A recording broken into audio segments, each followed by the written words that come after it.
Welcome back to Quantum Conversations. My name is Sarah, and I'm so excited to bring you another episode with my co-host, Carrie Bennett. We are really enjoying giving you this show and talking about these topics that seem really complex so that we can help them be a little bit more understandable to the everyday person. I just wanted to remind you to head down into the show notes to make sure you get my free resources and Carrie's free resources. We've both spent a lot of time compiling our favorite list of products, as well as how you can actually implement a lot of these things into your daily life for free using our guides. We also both have amazing courses that you have access to in the show notes as well. And we co-host a course together called Quantum Fertility. We've actually had some quantum fertility babies just born this summer, and we have several quantum fertility pregnancies going on right now where women were told that they were not going to get pregnant, and we have been able to show them the way using these circadian principles and quantum biology, and we're so grateful for this. So make sure you head down to the show notes, check out those resources, check out those courses.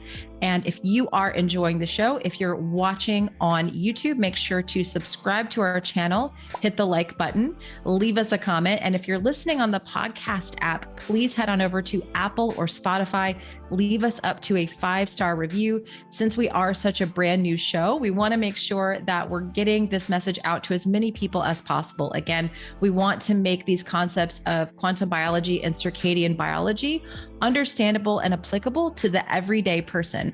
We want you to pull up a chair, come hang out, and enjoy this conversation with me and Carrie, and have a fantastic day.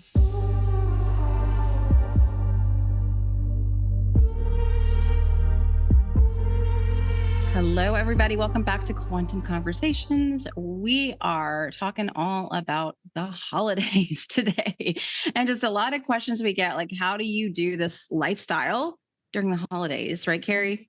Well, yeah, because the holidays obviously involve things like a different lighting scheme, perhaps, or travel, or maybe eating dinner later. Or it involves a lot of different changes from the routine. And so how do you navigate that? And we've done it, so we're here to help. Yeah. And I think last week we were really talking about, like, building up this resilience that this lifestyle really gives you. And so if you've been doing this for a while, you have a little bit of quantum in the bank. If you're new to this, you may not have as much quantum in the bank. So that's what I'm calling it today. So it's just, food for thought there. Like, how long have you been doing this stuff, and what kind of health conditions are you dealing with? And we'll probably try to talk around that a little bit as we go through different things. So we definitely want to talk about the lights. We want to talk about gatherings. We talk about travel. Hotel stays. Yeah. So let's start with a question that I get a lot is, what about my Christmas tree lights? Should I do something different? Should I skip the Christmas tree lights altogether? Yeah. What do you think, Carrie? Well, I mean, I think you and I have two different but really good strategies for this, right? Mm-hmm. So my strategy, I had LED lights on my Christmas tree the first year we moved into this house, right, which was about 4 years ago, a little over 4 years ago. And because so like, when you move, right, you're like, oh, I don't want all these to bring all these Christmas lights with me. So it's like, you basically dump those and you're like, okay, let me just start over. And what I had at the old house that I didn't realize at the time was incandescent. And what I started over with were these really what I found to be very jarring LEDs. Oh yeah. And so I put them on and I'm like, all of a sudden I hate Christmas. Why do I hate Christmas? I used to love the Christmas trees. So for me, the LEDs were too intense. They were too jarring. And the kind that I got, I held up a slow motion camera to it and they flickered like big time. Ooh. So, I mean, they were too intense for me. I kept them up that year. It was what it was. I wore blue blockers when I was around them. I mean, it mitigated a lot, but I recognized that those were the first time I'd ever used LED Christmas lights, and you can still buy incandescent Christmas lights. Yes, so I stocked up on all incandescent. And that's what we use. So we have 2 trees. We cut down and have 2 different trees in different parts of the house. And those incandescents for me are so soothing. If you want to go even more soothing, do mostly reds and mostly, the golden ones, the white ones, those just feel great. But we do one that's typically rainbow colored and then one that's a little bit, I don't know, more, maybe we would call it maybe a classier Christmas tree, but I actually really love the one that's all full of like jumbled up ornaments from like the past 40 years of my life, my husband's life, my kids' life, so that's what we do. And I love it. Now, the follow-up question I got to that though, in my community, when I said that I used incandescent bulbs was, don't they heat up? And isn't that a fire hazard? And I'm going to tell you, we've used incandescent bulbs with all types of trees. My family back home, where I grew up, we would never cut down a fresh tree. We would get those trees straight from the tree lot, right? And so that tree had probably been cut weeks ago and was a lot more dried out.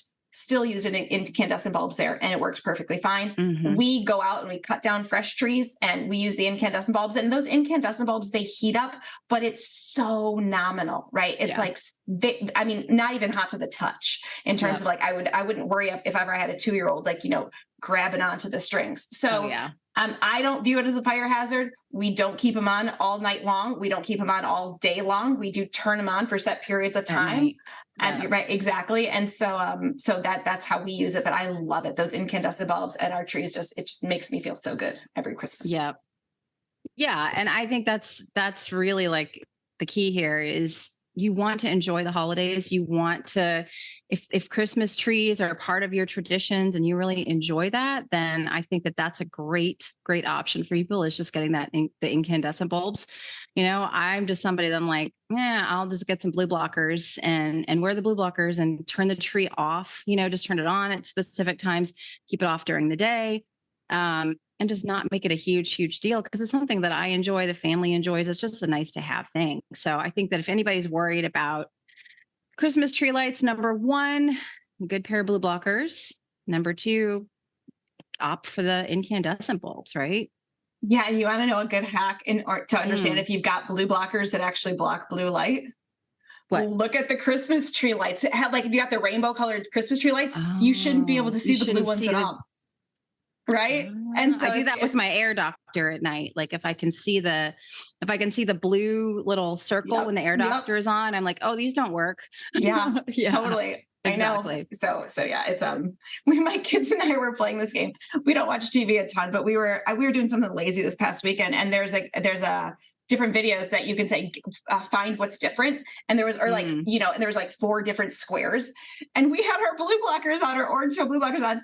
And one square apparently was like blue with blue details always. And we looked at each other. We're like, why is that square always just black? Like, why do they just have a black square there? And then I peeked. I was like, oh, it's blue, but our blue blockers are working, guys. So, oh my gosh, that is hilarious.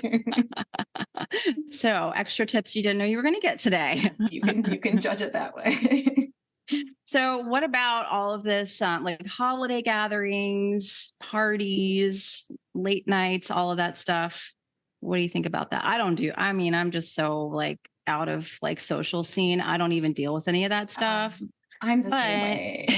Like, listen. If it doesn't happen during the day, I'm not coming. I'm sorry. I'm tired. I'm gonna be in bed at 8 o'clock. Knows it. Yeah. My family everyone knows that that's kind of how we roll nowadays.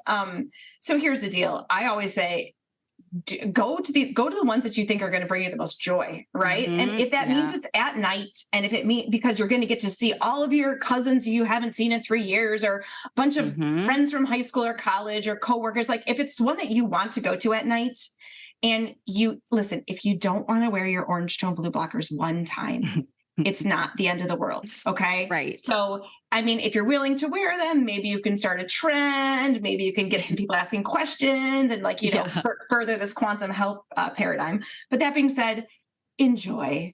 One night out like that is typically not going to make or break it. Now, like Sarah alluded to earlier, there's nuance. If this is your third week doing this, then maybe that's not an ideal strategy for you. But if you've been doing this for, 3 years, and you have one night of fun with your friends without wearing your blue blockers, I think you're okay. Yeah, I agree. That's just the thing. Like, one night is not going to ruin everything. And that's why we talk about quantum. It's like, it builds up over time. Like, it's not, and it's never the one night that does it for you that makes you gain 30 pounds. Like that, it's never one night of eating. It's what happens the next day. And does that continue for weeks on end? And so taking one night to enjoy something you really like. Maybe it's like a holiday drive-through light show, right? That you do with your kids or your family, and you're going to be out after dark and you're going to be out driving, and maybe there's hot cocoa and, the gingerbread cookies, the things that you enjoy, but it's literally one night. If you have all these habits down, you've been doing them for a while, it's not going to ruin the next like 6 weeks of your life. You may not feel your best the next day.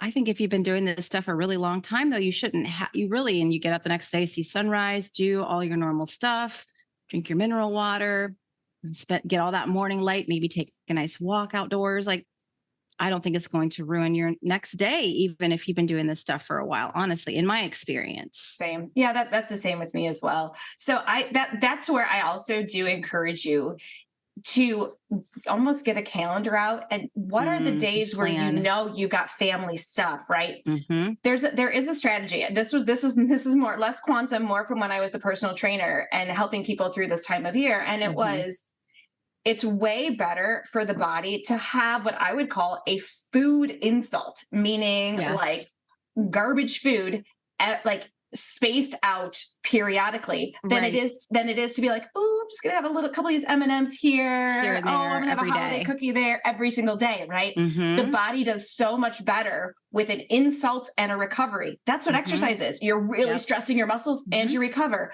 That's a cold plunge, that's a sauna, right? Those are stressors that you use to build resilience.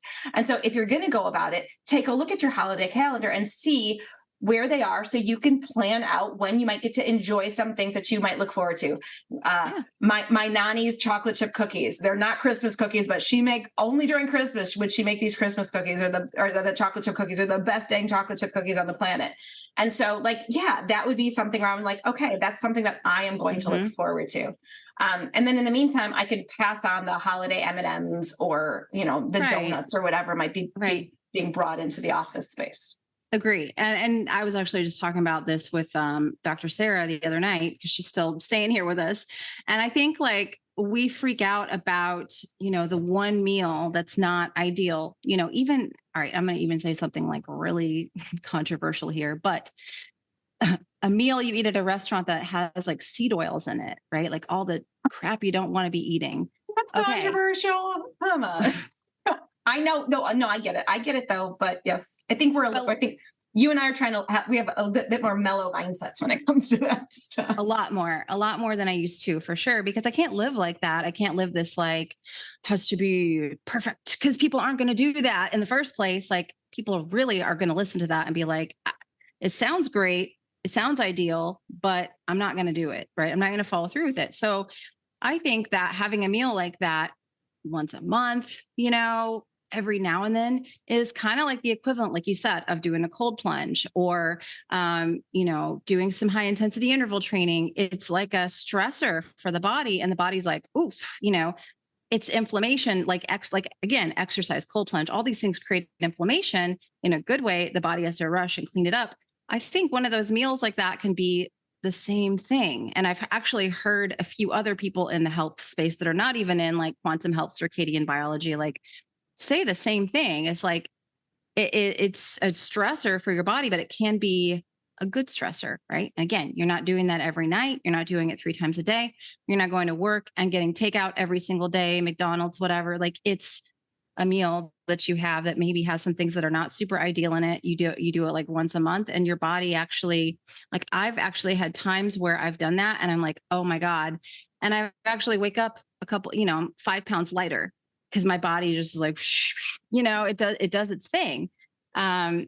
So that's, again, something to look at and know yourself. Is it going to cause you mental anguish? Are you going to wake up the next day and obsess over it and have to compulsively eat that thing again? Then maybe skip it. But for the person who isn't that way and is just stressed and health conscious, kind of a different perspective, I think, on these holiday meals and enjoying some certain things. Totally. There's something that I think is missing in a majority of the health conversations, and it's joy. right? Yes. It's joy. Yeah. And It's like, stress. And like, and how much are you stress. freaking out Mhm. about this stuff? And what is that doing to your mitochondria? You know? Right. Yeah. I mean, it absolutely is not great for the mitochondria in any capacity. And so there's like a difference between basically riding high on, oh, I enjoy it, I enjoy it, I enjoy it, so I'm going to do it every single day, all the time, versus stressing out over the tiniest little Hmm. things, right? Like it's like I really encourage people to this holiday season try to strike a balance there. It's like do Yes. the best you can because the Hmm. body really thrives with these strategies. Do the best you can, Hmm. and then if you presented with an opportunity where something brings you joy and it's a rare occurrence, like Sarah said, once a month, maybe twice a month, then okay, right? It's Yeah. okay. Yeah. Yeah, exactly. And the time that you spend having a mental anguish over this thing is going to be far more damaging, I think, than the actual thing for a lot of people. Totally. Because I know that because I used to be that person and I used to do that. Like I would beat myself up and like get upset. And then I'd get in this like shame spiral where I'm like, oh, I had the holiday cookies at like 2 o'clock. So I might as well just order blah, blah, blah for dinner and eat blah, blah, Mhm. blah and have this. And it just would turn into this whole thing. And I think that you have to throw that mindset out. And honestly, the circadian principles and this lifestyle has helped me so much with that. Just literally getting my neurotransmitters to have the correct support from sunlight, even like it's rainy, cloudy, gloomy, but I still sat outside this morning for as long as I could. We Feeling raked wet leaves. oh my gosh, that I sounds like a know. blast. My husband, my husband was like, I was like, "Can we go for a walk?" He's like, "Here's a rake." We have pickup tomorrow, so it's like we have to rake these leaves. So, Oh but it yeah, still felt good. definitely. It still Yeah, felt to good to just be be out out there. there. Yeah. Yeah, it's so beneficial for your health. And I think it does curb a lot of that like crazy mental chatter that goes on around these things because you're getting that correct neurotransmitter support. So yeah, for me, it hasn't turned into this shame spiral and I have the one cookie, so I need to have the whole platter, and then I need to go to the grocery store and get all the cakes and eat those too, because I'm never gonna have these things available again. It's never gonna be Christmas again. It's never gonna, like Do you that know sort what? of thinking is just unhealthy. Do you want to know what else I think really helps with that? Because I used to have that Mm. same mindset. Maybe not quite to the same extent, but the idea of like, oh, my day's ruined, so I might as well have 17 more of Right. these. Right, Um, exactly. And that is, I think, blocking the artificial light, especially from Yes. screens, right? Yes. Turning off notifications. That when that dopamine hit is gone, you can start to really regulate Turn it dopamine up. Yeah, levels so much better. totally. So, Yeah, I mean, and there's a ton of literature that shows that artificial light at night actually can increase cravings for people, and that was I think that's shocking for a lot of people to see that you can literally go into your favorite search engine, type in artificial light at night and cravings. You're going to find some really interesting articles, some studies to back that up, and so that's a little hack is just finding wearing blue blockers after sunset, making sure that your phone screen is red, and so you're not constantly bombarding yourself with all these dopamine hits constantly. And so it's a really good hack that you can use, especially this time of year when we're just more susceptible to those temptations being thrown at us constantly. It's just around more. oh yeah, I mean, this is the season of consume, consume, consume in so many Yep. different ways, right? So, Yep. 100%. absolutely. Yeah. So then, the next thing I think with this whole holiday scene would be travel, right?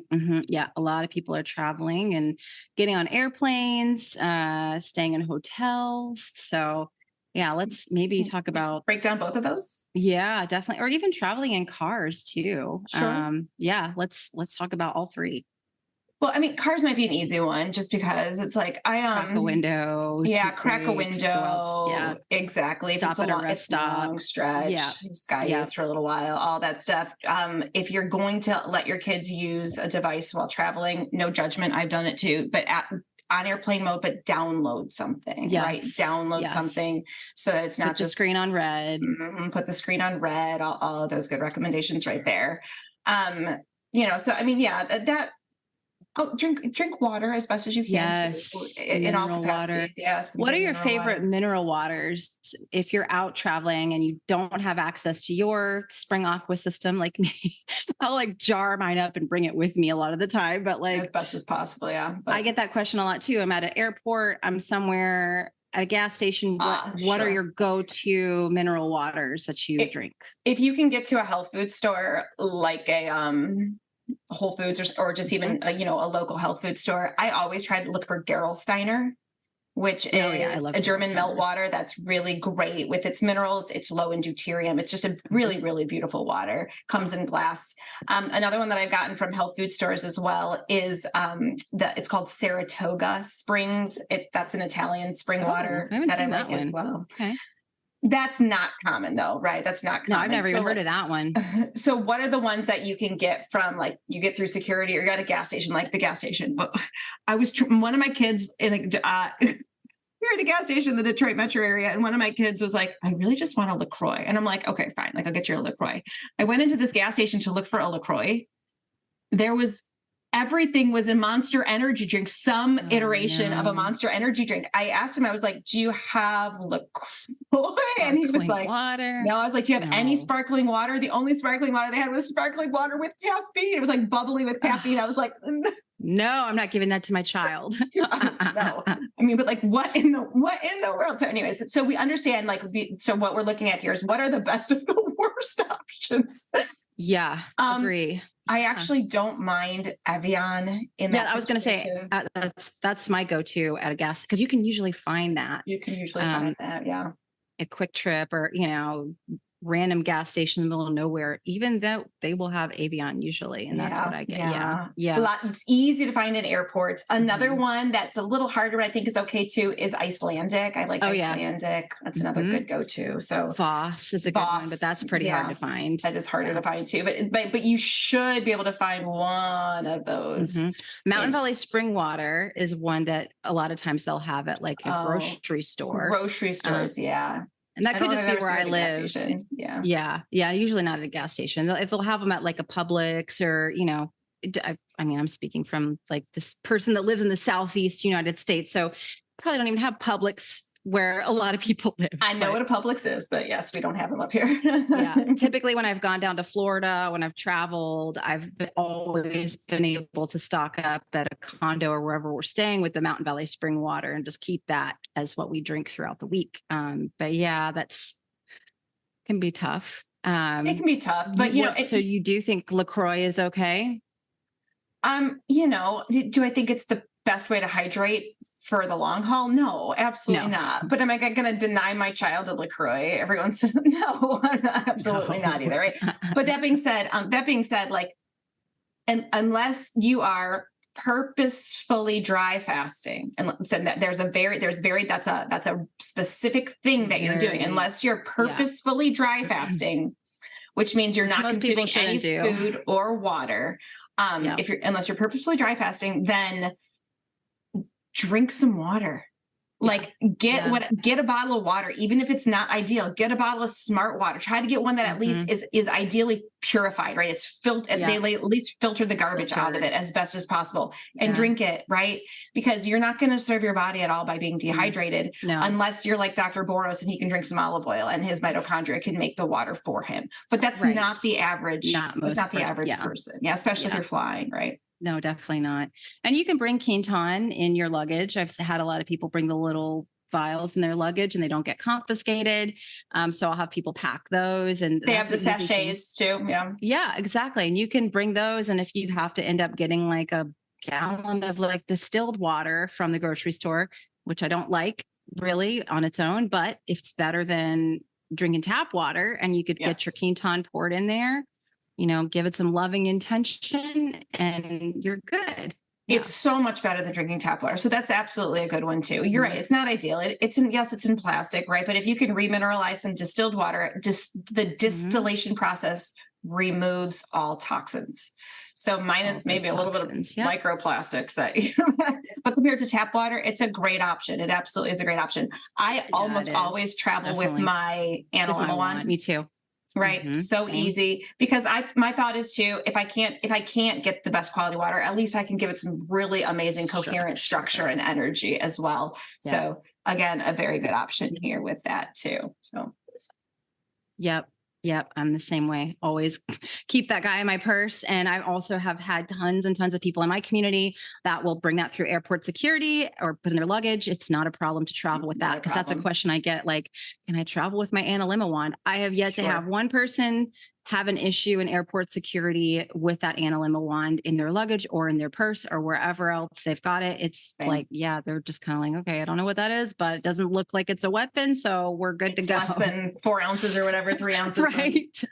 Speaking of the traveling, let me grab these. I just so happen to have these here, right? So I do typically travel with some form of red light therapy. And so I have a tiny little panel right here. Nice. This one's from Bon Charge. It's their mini. Okay. I also have Kelly Bento's red light therapy torch. I just got a new torch from Kelly. Ones as well, but these are so these types of things are so convenient, because it's like, mommy, I have a tummy ache, or my arm hurts, or or actually just I'll use that one as an ambient light so many times in like a garbage hotel room or something along those lines. And so I love traveling with red light therapy. Oh, I do too. Yeah. And speaking of hotel rooms, electrical tape, always very, very helpful. Very helpful. Electrical tape, or even just some like cheapo black stickers that you can put on to cover the garbage light wall, the garbage lights that are there, but also peel back off, because you got to make sure they can peel back off. I stayed in a hotel recently, and I had this like just this huge black like cloth that I put over the smoke alarm, and I ended up leaving it there. Forgot about it. Like, crap. I wonder what the cleaning person thinks when they come in there and like the smoke alarm is completely covered. I'm like, because that was the only thing in the room. He's doing some inappropriate things in here. It was like I was about to fall asleep, and literally it's like this green light shining down all over the entire room. And I'm like, what the heck? So here's my hack at sleep mask, right? You gotta have the sleep mask. Yeah, you do. I had the baby with me, so I was more like concerned about him. Yeah. I'm like, oh my gosh, baby getting artificial light. And he wasn't falling asleep was the other part of it, because he's spoiled staying here, having his blackout curtains and like the dark room and everything. And he was just like not settling. So I probably would have been fine, because I always have my black, silk. I buy a silk sleep mask on Etsy. I don't have a link. Just go to Etsy, type in black silk sleep mask. You'll find some decent ones there. But yeah, I always have that. But the baby was like just not settling, so I had to cover the smoke alarm. No, I get it. The other things too with hotel rooms. So I will bring tape that I can use to sometimes tape the curtains together. Oh yeah. Right? Just a couple key pieces on there, or like to the sides, so that they're, and then rolling towels and shoving it under the door. The door. Yeah, I had done that too. Oh, God bless our family, because they don't question it too much anymore. At least. Not too much. They're a little like, hey, but yeah. All right. I know. Fine. So it's perfectly fine. It's like, you're welcome that you're actually going to get a good night's sleep here. We always have blue blockers as well. The ones that I travel with, as much as I love, like, Raw Optics, Viva Rays, I mean, some really great brands. The ones that I travel with are actually Spectra 479. Oh yeah. Cause they're so cheap. It doesn't matter if you leave them somewhere, they get broken. Yeah. They have those on Amazon. Super, super cheap. Yep. Super cheap. So just go on Amazon and get some Spectra 479s. I think these are about $25 a pair. Yep. And so, and they have clip-ons too. Everyone's always asking if they're I think they've got fit overs too. I think my mom might have a pair of those fit overs. Nice. Very nice. I appreciate the fact that she's doing all this quantum health stuff. It's great. That's really awesome. Great. She's killing it. I love it. It's amazing. So yeah, what else, anything else for travel or anything else that you can think of? I'm a weirdo, but I bring my Lila Q travel block. Sure. Yep. Yeah. My cosmic tower is too big. You can't travel with that. But yeah, no, I get that. Occasionally I'll bring, I have a Samba Vedic. Occasionally I'll bring it, but if I had a Lila Q quantum block, I would probably consider traveling with that, because I do love that company. So Yeah. Yeah. I have it. It's actually right behind me on the mantle here. I'm up in the bedroom because I keep it upstairs. And then, I mean, we just have all the things. I've got a Somavedic in my closet, but I've never taken it out of the box to try it. We should do a giveaway. Don't tell them. I mean, they probably forgot they gave it to me because they gave it to me while I was pregnant. And I saw on the box, it was like, may cause a detox reaction. And I was like, I'm not doing that while I'm pregnant. And they were like, oh, it's so minimal. It won't, it's not even. And I was just like, no, so I never even took it out of the box. Yeah. Well, Stay tuned for our giveaway. So for EMF, I kind of put up, I don't know, an energetic barrier, if you will. Right. I try not to stress out EMFs a ton because I know they're there. I know the Wi-Fi is on when I'm sleeping. Yeah. Yes. Does it mean I don't get the best sleep sometimes sleeping in a hotel room? Yeah, I don't because I know it's the Wi-Fi, but I put up a nice little EMF shield in my field. It's like, just you can do that with different, you can just do that. That's another with your mind. Stress thing. Like, it's another thing that if you're going to just sit there and lay awake all night and worry about it, it's going that mental anguish is going to impact you more than the non-native EMF. And so there's a certain amount of surrender I think you have to have around travel of like, hey, I'm going to be in a area of high non-native EMF. It is what it is. Garbage lighting or in an airport. Yeah. Yeah. I'm going to drink my Quinton minerals. I'm going to maybe bring some hydrogen tablets and have those, pop those in my water. Nice selective antioxidant that can be helpful if you've been exposed to lots of non-native EMF. Bring my analemma wand and just enjoy myself. Because hopefully you're traveling to get to enjoy being around people that you love. And it's like, why would you even do it if you aren't going to enjoy it? Like, have some fun, enjoy yourself a little bit. Enjoy yourself. That's exactly it. Now, last thing though, and if we have time for this, I think we do, is if I'm traveling like time zones, I will try to fast and then make sure I set my circadian rhythm with sunlight in the location that I get to, and then eat breakfast right after that, right? To sync my gut clock and my, eye clock, if you will, with the time. So yeah, I think the fasting when you're flying is very, very, very helpful. And I don't know if we talked about this with Dr. Sarah on our keto episode, but I did a 24-hour flight to Bali once, and I had been already fat adapted. I had been doing carnivore. Leptin is sensitive. I was already fat adapted, was well attuned with fasting. I was fine with fasting. So I ended up doing a 24-hour, actually ended up being 36 hours with all the driving and everything. But I think fasting is one of the best things you can do when you're flying. Eating when you're in the air is, I think it's not necessarily the best thing for people. So if you can fast while you're on the airplane, drink that mineral water. I'm not a huge coffee fan, but I think black coffee isn't harmful during fasting. If you need to have a little something, I think the black coffee is okay. And then, once you herbal get herbal tea, it's probably better than the black coffee. Yeah. If you can get it on the plane, or even bring it with you. That's when you can bring with you, and you can have then just ask for some hot water. So. Oh yeah. And then when you get there, make sure you're grounding. If there's a body of water you can jump into, do that. If not, get the natural sunlight, wake up the next day with sunrise, even if it hurts, do it and have breakfast. And that can really help you. And then block the artificial light that night, right? You'll flip time zones so quickly that way. So yeah. One of the things that, when I did go to Bali, which is 12-hour time difference from Atlanta, I was on this meditation retreat, and every morning we had a sunrise swim. And that was probably one of the first times in my life, because I wasn't into this lifestyle, that I was doing that.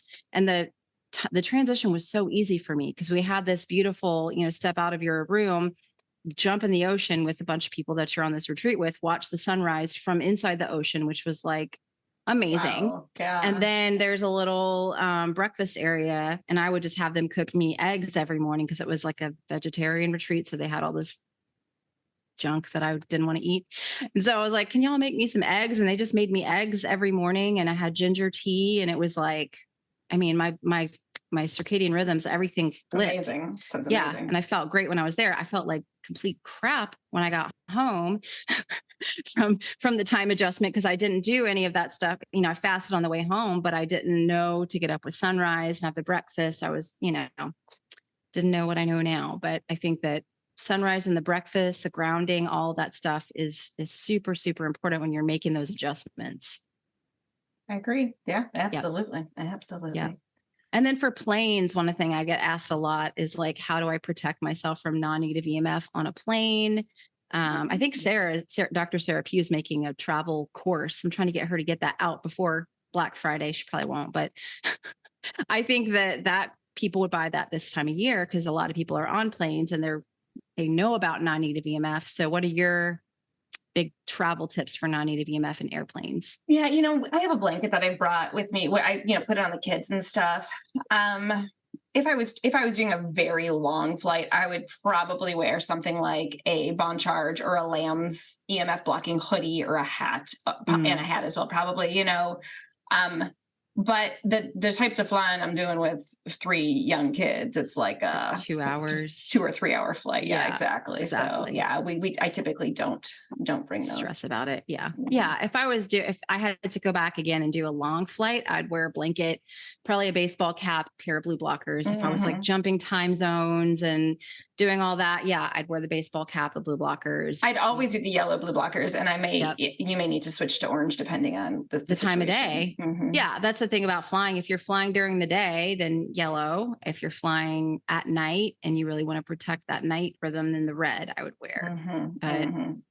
Yeah, it's and I've heard people say wear grounding shoes on the plane and then put their feet on the metal in front of them. Like, how do you feel about that? I'm kind of like, I have not. Yeah. The next time I fly, I'll bring my continuity meter to see if that's even a thing from Dr. Conover. She has one of those. Oh yeah. I've got one from her. Yeah. I just don't know. I feel like regardless, you're just being bombarded. Right. Yeah. And so I don't know if that would be pulling more into the body that's negative. Well, and based on Dr. Conover's, work and stuff, even in high non-native EMF environments, if you can be grounded, technically it's ideal, but, I just don't know. Like the metal on those planes seems like it's non-conductive metal. It doesn't ever feel like the type of metal that, that it doesn't feel like it's copper. It doesn't feel like it doesn't feel like it's silver, it doesn't feel like it's a conductive metal. So I just don't know. I'd have to test that out.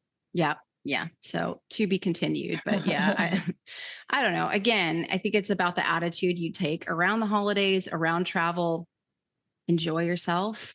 And know that stress can do just as much mitochondrial damage as artificial light at night and, eating the cookies, eating all that stuff. Like if you're freaking out and stressing out about it, can be just as negative. So just keep that in mind and try to have a spirit of like enjoyment about you if you can. Yeah. Joy and gratitude. And if you can't find joy, you can always have gratitude. You can always say thank you to someone for opening the door for you. You can always say thank you to the person who hands you your receipt, at the checkout. You can always say thank you. And I find, so if it's hard to cultivate joy, cultivate some gratitude, and it goes a long way towards 100%. Supporting your health this time of year. Yeah. And then, I'm doing more red light therapy. I've got my fireplace going behind me. I see that. I love it. Like I'm like reaching back there. You can see there's every once in a while, like a flame that appears. The flame will pop out. But yeah, taking as much, as you can to just do these little things. It's called, again, quantum. A little bit is going to yield a big result. So totally. Yeah. Yeah. Do we leave anything out? Is there anything you want to add to this? No, I mean, I think this really is how we navigate through the holidays. So I'm excited. And, if you have any questions, obviously ask them and we'll try to get to them as best as we can. Awesome. All right. Well, I look forward to talking again next week. Same.